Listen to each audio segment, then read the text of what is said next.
Hello friend, welcome back to my YouTube channel. आज की इस वीडियो में हम कर रहे हैं आगे के 10 क्वेश्चन मॉक टेस्ट 1 के question number 11। Akshar deposited a sum of ₹76,700 at 20% rate of interest per annum compounded annually. The total amount received after 2 year. देखो अमाउंट का फॉर्मूला हमें पता है क्या होता है।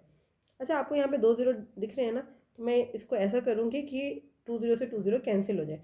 क्यों करूँगी ऐसा? क्योंकि मुझे यहाँ पे यूनिट डिजिट सबका अलग दिख रहा है, तो सिर्फ हम यूनिट डिजिट निकालेंगे। हमें अमाउंट का फॉर्मूला पता है। अमाउंट क्या होता है? Principal 1 plus R by 100, 20 by 100 की पावर 2। तो एक जीरो से एक जीरो काट दी। इसको 1/5 नहीं करेंगे क्योंकि मुझे जीरो से जीरो काटना है। 76700, तो अब ये हो गया 10 1 10 और 2 12, 12/10 का स्क्वायर। ठीक है, 76700 इंटू में 144/100, 2 जीरो से 2 जीरो कैंसिल। अब 7 4 ज़ा 28। यूनिट डिजिट जहाँ पर भी 8 है वही आंसर है, तो यहीं पर 8 है, यही आंसर है। Yes, 4 is the right answer. Question number 12।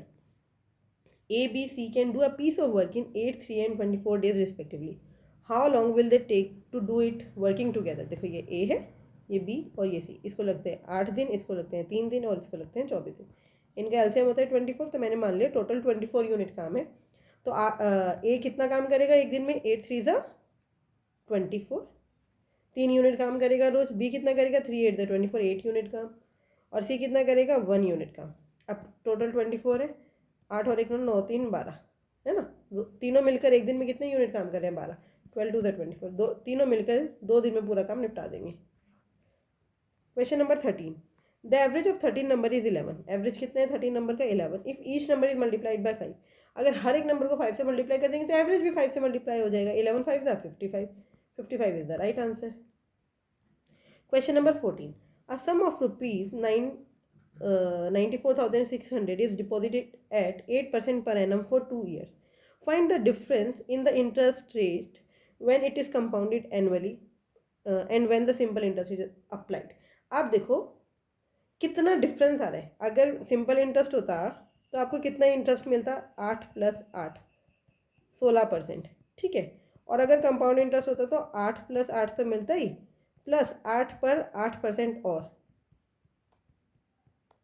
कितना मिलता? 16 + 8 8 ज़ा 64, 0.64% और मिलता। 0.64 का डिफरेंस है, तो बस 94600 इंटू में 0.64%। ठीक है, तो पहले ये पॉइंट हटा के 100, फिर ये परसेंटेज का 100। ठीक है, 200 आएंगे। 2 जीरो से 2 जीरो कैंसिल। अब आप देखो नीचे 100 दिख रहा है ना, तो यूनिट डिजिट क्या होगी? 6 4 ज़ा 24। मतलब ऐसे लिखा होगा 4, फिर कुछ लिखा होगा, फिर यहाँ पे पॉइंट होगा, ऐसे ही होगा। जहाँ पे आपको 4 दिख रहा है यूनिट डिजिट में, वही आंसर है। Second is the right answer, है ना। Question number 15। The fourth proportional to 90, 39 and 30 is. Fourth proportional कैसे निकालेंगे? हमें पता है product of means is equals to product of extremes. तो 90 इंटू में एक्स, फोर्थ नंबर हमने ले लिया x, is equals to 39 into में 30। 0 से 0, 3 3 ज़ा 9, 3 1 ज़ा 3, 3 3 ज़ा 9। एक्स की वैल्यू आ गई 13। 13 is the right answer. Question number 16। If 30% of a number exceeds 25% of it by 24, then the number is. तो वो कह रहे हैं एक नंबर का 30% उसके 25% से 24 ज़्यादा है। इसका मतलब 5% किसके बराबर है? 24 के। तो पूरा 100% किसके बराबर होगा? 100% निकालने के लिए इसको मल्टीप्लाई बाय 20 करना पड़ेगा, इसको भी 20 से मल्टीप्लाई कर दो, बस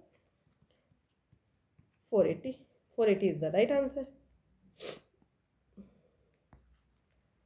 Question number 17. The speed of a boat in still water is 10 km per hour. If it covers 30 km upstream in 4 hours, then the speed of stream is। देखो हम मान लेते स्पीड ऑफ स्ट्रीम है x। It covers 30 kilometre upstream. Upstream का क्या मतलब है? उसकी जो स्पीड है वो कितनी हो जाएगी? 10 - x, है ना। और हमें पता है time is equals to distance upon में speed.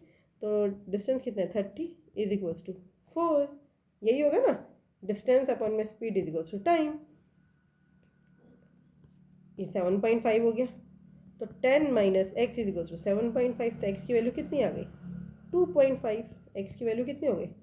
2.5 is the right answer. Question number 18। The number of prime numbers lying between 478 and 492। अब आपको इसमें देखना है कितने प्राइम नंबर हैं। अच्छा, जो इवन नंबर्स हैं वो तो प्राइम होते ही नहीं है, तो आपको कौन कौन से नंबर देखने हैं? 479, 490 481 483 485 तो 5 के टेबल में आता ही होगा। उसके बाद 487 489 और 491।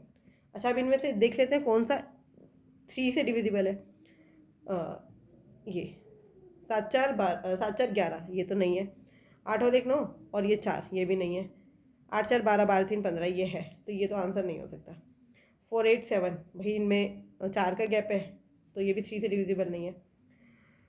8 4 12 12 जो है वो 3 से डिविजिबल है, इसका मतलब ये भी नहीं हो सकता। अब आपका आंसर या तो 4 होगा या 4 से कम होगा। अब हम देख लेते हैं इनमें से कोई और नंबर किसी नंबर से डिविजिबल है। अच्छा, 478 किसके स्क्वायर से पहले आता है? मतलब 22 का स्क्वायर होता है 484। तो आपको 22 से पहले के सारे प्राइम नंबर्स से इसको चेक करना है, 479 481 487 और 491 को। ठीक है, तो ये हो गया। आप इसको पहले सबको 7 से चेक कर लो। 3 से तो है ही नहीं, 5 से है नहीं, 7 से चेक कर लो। 7 5 35, 7 6 42, बचा कितना? 7 6 42, बचा 5, 7 8 56, रिमाइंडर बच गया 3, है ना। तो ये तो 7 से डिविजिबल नहीं है, ये देख लो। 7 6 42, बचा कितना? 6, 7 8 56, ये भी नहीं है। मतलब आपको ये सारे ऐसे चेक करने पड़ेंगे। तो 481 जो है वो आएगा सिर्फ 13 के टेबल में। तो आपका जो राइट आंसर हो जाएगा 479 487 और 491। 3 इज़ द राइट आंसर। ठीक है, ये थोड़ा सा लेंथी क्वेश्चन है, आपको ये भी पता होना चाहिए कौन से क्वेश्चन स्किप करने वाले होते हैं। तो ये क्वेश्चन स्किप करने वाला है। Question number 19, the average of 30 number is 9। If each number is multiplied by 7 then what will be the new average. हर एक नंबर को 9 से मल्टीप्लाई कर देते तो न्यू एवरेज कितना हो जाएगा? 7 9 था 63। 63 is the right answer. Question number 20, a shopkeeper allows successive discount of 15% and 20% on an item mark price कितना उसका? 2000। 15% का डिस्काउंट दिया। 15% मतलब 3/5%, 1/20, तो 15% हो गया 3/20। मतलब आपको 20 पर 3 का डिस्काउंट दे रहे हो आप, तो मिल कितना रहा है? 17। ठीक है, फिर 20% का डिस्काउंट दिया। 20% मतलब 1/5, मतलब 5 पर 1 का डिस्काउंट दे रहे हो, तो मिल कितना रहा है? 4/5। तो 0 से 0 कैंसिल। 200 सा 520 सा। यूनिट डिजिट देख लो, 7 2 सा 14, 4 4 सा 16। जहाँ पर भी यूनिट डिजिट मतलब एक जीरो तो आएगा ही, जीरो से पहले जहाँ पर भी लास्ट में 60 है वही आंसर है, यहीं पर 60 है। Second is the right answer.